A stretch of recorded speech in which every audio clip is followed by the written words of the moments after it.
try to Tubkal.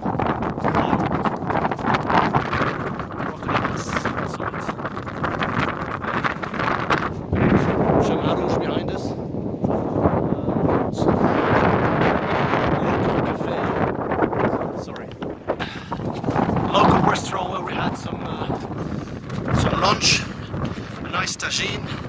As usual, food is always very good. And so, yeah. But based on what they told us, so the refuge is right here.